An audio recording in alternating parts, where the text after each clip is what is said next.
Assalamualaikum warahmatullahi wabarakatuh.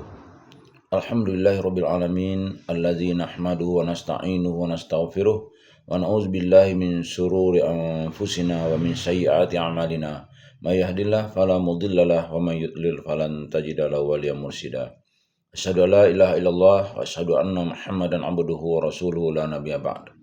Allahumma shalli wa sallim ala hadzal nabiyil karim wa ala alihi wa ashabihi ajma'in.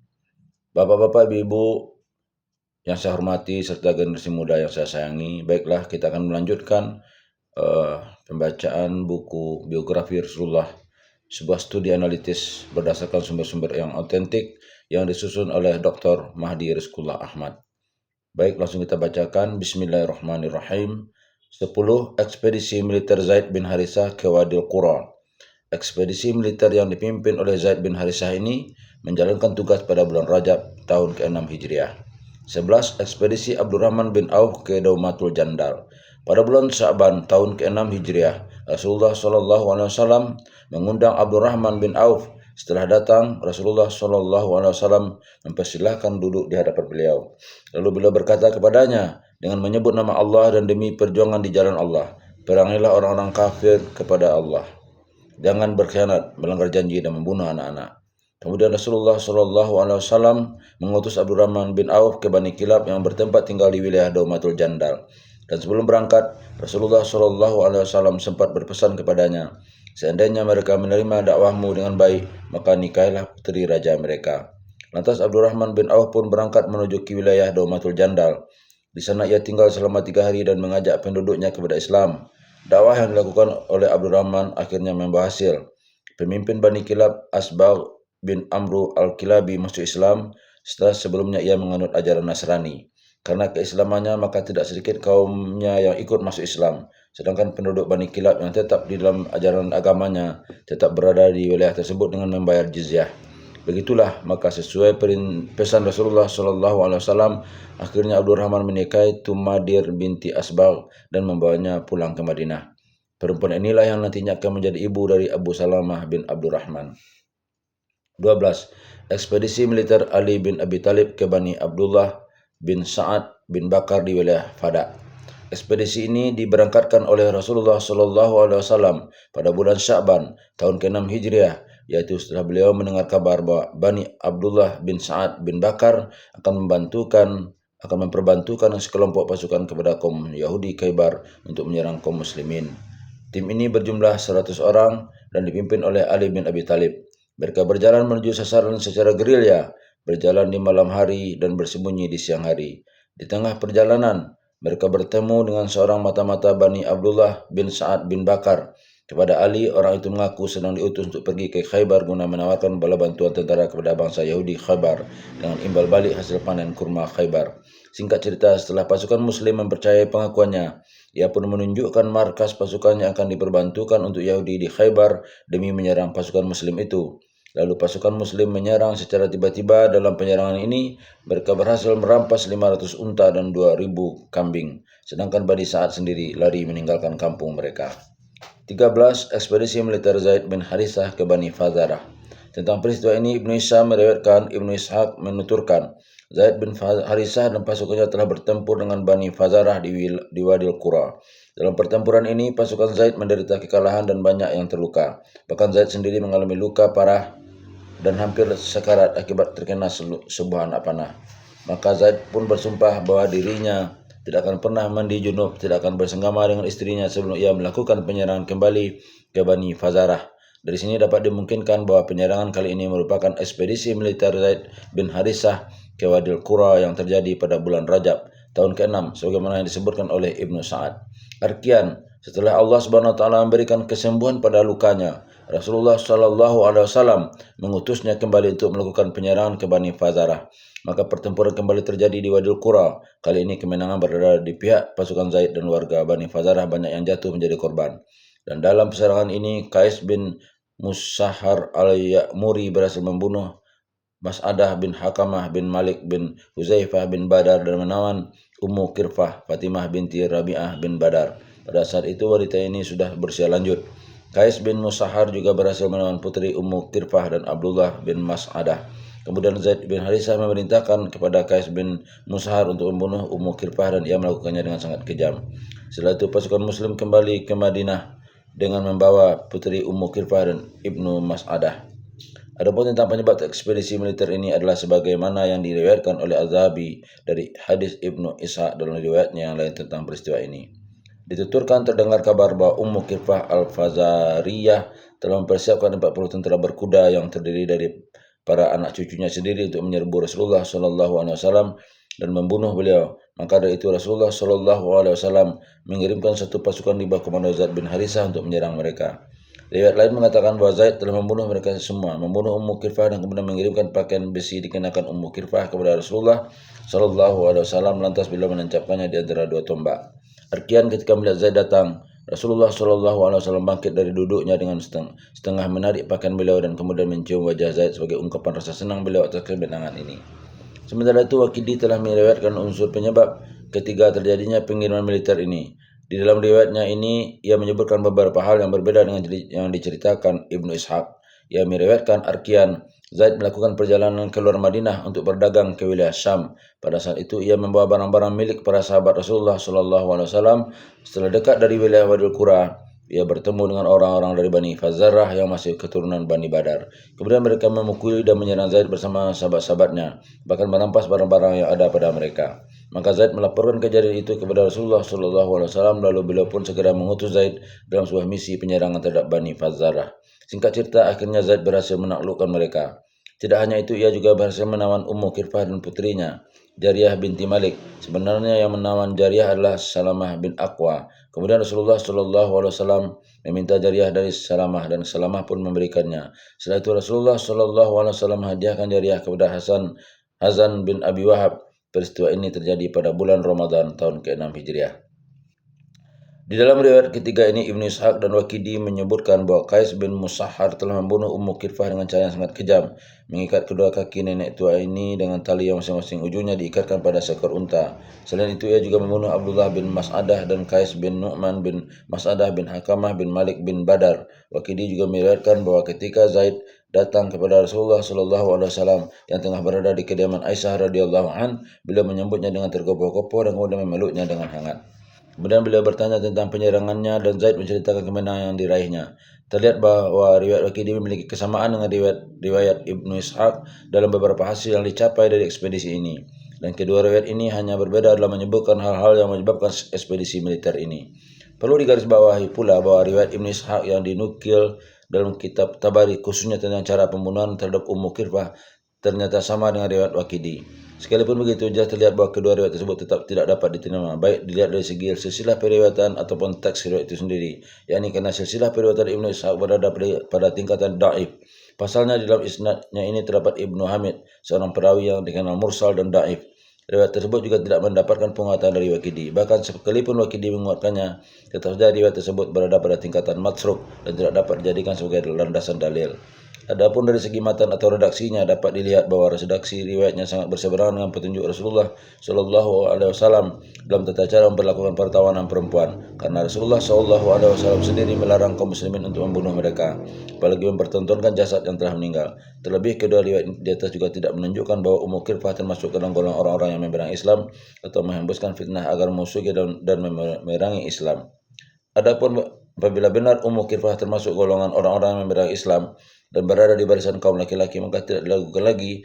Perempuan ini memang pantas untuk dibunuh, akan tetapi tentu saja tanpa perlu memamerkan jasadnya.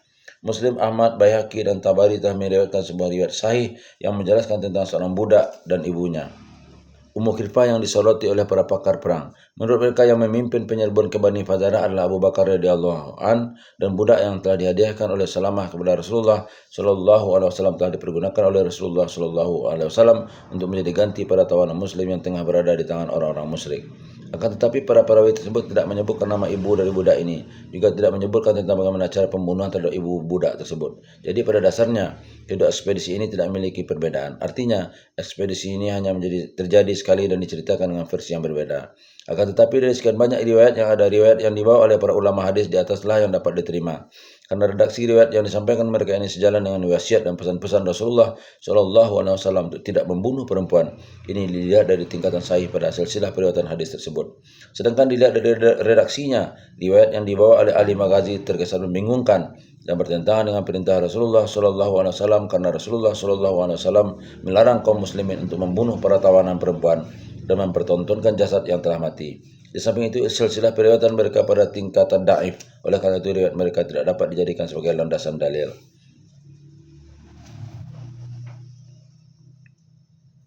14. Ekspedisi militer Abdullah bin Rawahah ke Yusair bin Rizam. Rasulullah Shallallahu Alaihi Wasallam mendapat kabar bahwa Yusair bin Rizam, pemimpin Yahudi Khaybar, setelah Salam bin Abi Uqaiq telah mengadakan persekongkolan dengan Bani Ghatafan untuk memerangi kaum muslimin. Maka Rasulullah Shallallahu Alaihi Wasallam mengirim satu rombongan pasukan yang terdiri dari 30 orang tentara muslim di bawah pimpinan Abdullah bin Rawahah untuk pergi ke tempat mereka. Dalam pasukan ini juga terdapat Abdullah bin Unais. Dan sesampainya di hadapan Yusair, salah satu wakil pasukan muslim berkata, "Wahai Yusair, Rasulullah Shallallahu Alaihi Wasallam mengutus kami kepadamu untuk mengangkatmu sebagai wakil beliau di Khaybar." Singkat cerita, ia dan 30 orang kaumnya siap menyertai pasukan muslimin ke Madinah untuk bertemu langsung dengan Rasulullah Shallallahu Alaihi Wasallam.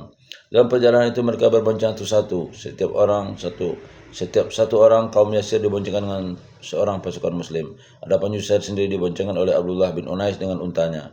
Akan tetapi sampainya di sebuah tempat bernama Karkarah Sibar, kira-kira 6 mil dari wilayah Khaybar, Yusair merasa menyesal memenuhi undangan Rasulullah Shallallahu Alaihi Wasallam.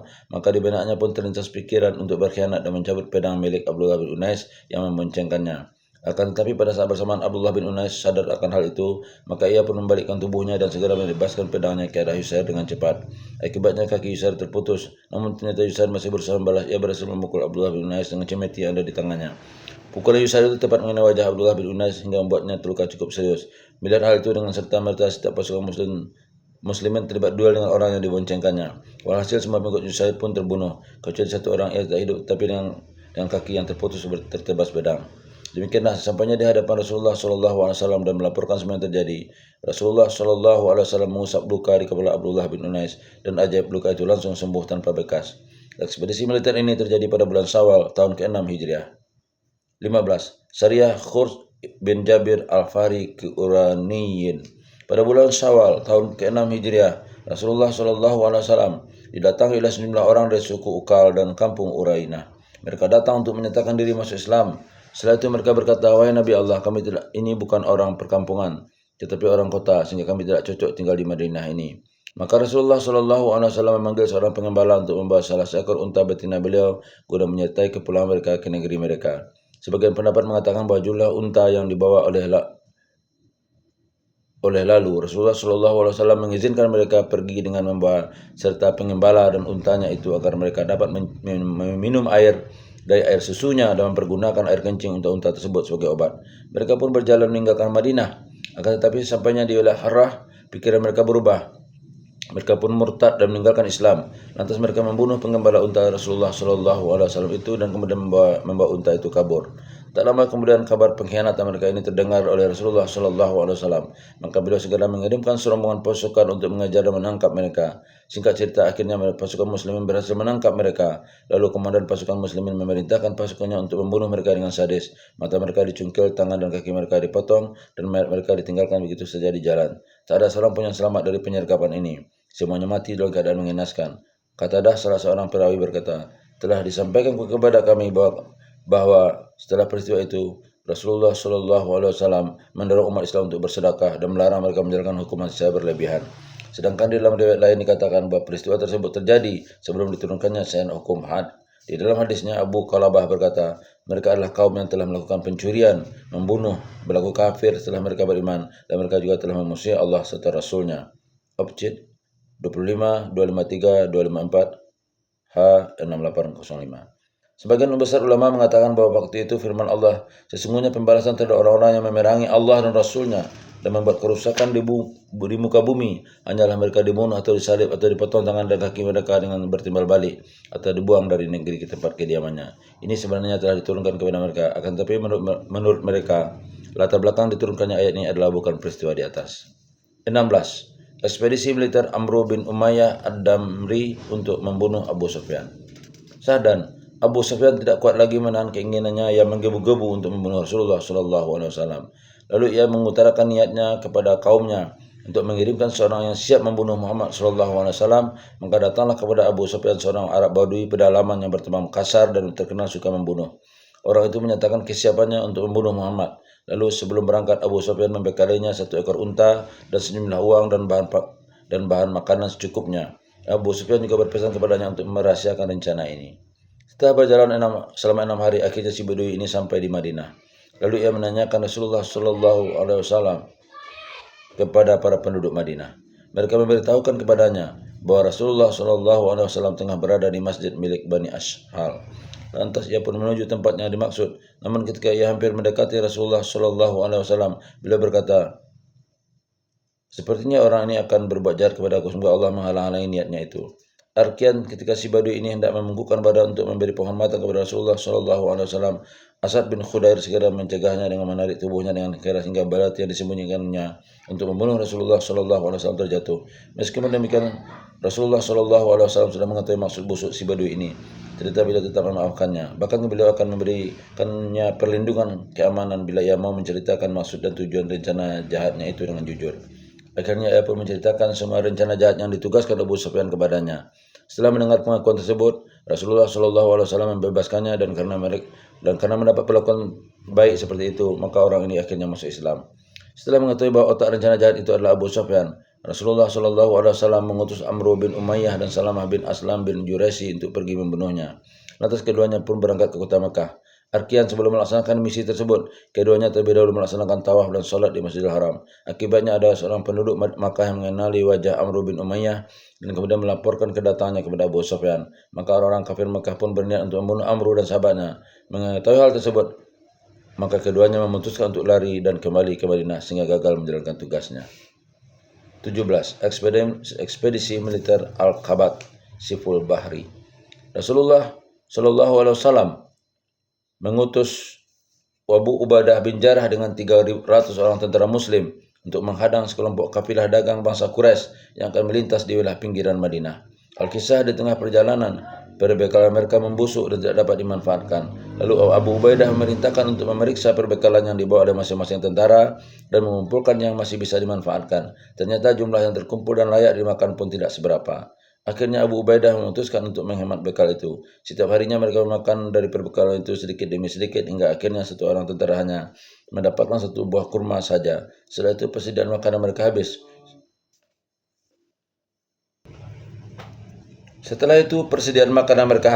Sehingga pasukan muslim terpaksa harus makan khabat. Dari sini dinamakanlah pasukan tersebut sebagai pasukan Al-Khabat. Setelah kehabisan perbekalan, pasukan muslim juga menyembelih unta mereka, sehingga hampir saja unta yang mereka pergunakan habis. Karena sebab itulah akhirnya Abu Ubaidah melarang pasukannya untuk menyembelih unta. Setelah melalui perjalanan selama setengah bulan, akhirnya mereka sampai di pinggiran pantai. Atas karunia Allah, mereka menemukan ikan paus yang mati dan terdampar. Saking besarnya ikan paus yang mereka temukan tersebut, seperti sebuah gunung kecil yang dinamakan dengan Anbar. Maka pasukan muslim pun dapat memakan dan menyimpan daging ikan paus tersebut untuk persediaan selama setengah bulan. Karena memakan daging ikan paus, maka tubuh mereka pun menjadi sehat. Kemudian Abu Ubaidah mengambil salah satu bagian tulang ikan paus tersebut dan menancapkannya. Setelah menunggu beberapa waktu, tim ekspedisi militer ini tidak mencium tanda-tanda datangnya para kafilah yang hendak mereka hadang. Maka mereka pun kembali kepada Rasulullah SAW di Madinah dan mengabarkan kepada beliau tentang kisah ikan paus yang mereka temukan. Setelah mendengar kisah tersebut, Rasulullah SAW berkata, "Makanlah rezeki yang telah diberikan oleh Allah Subhanahu Wa Taala, berilah aku daging ikan paus yang kalian ceritakan apabila kalian membawanya." Maka sebagian pasukan muslim yang membawa daging ikan paus segera memberikannya kepada Rasulullah SAW, maka beliau pun memakannya. Menurut pendapat yang diunggulkan, ekspedisi ini terjadi sebelum peristiwa Hudaybiyah dan bukan pada bulan Rajab tahun ke-8 Hijriah, sebagaimana yang diungkapkan oleh Ibnu Sa'ad. Hal tersebut karena dilandaskan pada 2 unsur penyebab. Penyebab pertama, Rasulullah SAW tidak berperang dan juga tidak mengirim pasukan untuk berperang pada bulan haram. Penyebab kedua, bulan Rajab tahun ke-8 Hijriah adalah masa-masa berlakunya perjanjian Hudaybiyah. Ibnu Sa'ad dan Waqidi mengatakan bahwasanya Rasulullah SAW mengutus mereka ke sebuah tempat di wilayah kabilah Juhainah. Ibnu Hajar berkata, semua itu tidak dapat mengubah apa yang telah termaktub dalam kitab sahih. Hal tersebut diungkapkan oleh Ibnu Hajar karena ia memiliki pendapat bahwa kedua riwayat tersebut dapat disatukan dengan asumsi bahwa pertemuan pasukan muslim dengan kelompok orang-orang Quraisy adalah setelah adanya pengiriman ekspedisi militer ke wilayah kekuasaan kabilah Juhainah. Mungkin saja tugas pasukan muslim pada saat itu untuk menemukan kelompok orang-orang Quraisy dan bukan untuk memerangi mereka. Bahkan bisa jadi untuk melindungi mereka dari kabilah Juhainah. Penyatuan dua riwayat ini diperkuat oleh riwayat Muslim yang menyatakan bahwa pengutusan pasukan muslim diarahkan ke wilayah kekuasaan kabilah Juhainah. Salah satu masalah fikih yang menonjol dalam peristiwa ini adalah ketika Rasulullah SAW memakan daging ikan paus yang juga dimakan oleh kaum muslimin selama beberapa pekan. Tindakan Rasulullah SAW tersebut setidaknya dapat dijadikan sebagai dalil diperbolehkannya memakan bangkai ikan laut. Baik, untuk sementara itu yang kita bacakan. InsyaAllah nanti kita akan masuk kepada pembacaan perjanjian Hudaybiyah. Bila taufik wa hidayah, Assalamualaikum warahmatullahi wabarakatuh.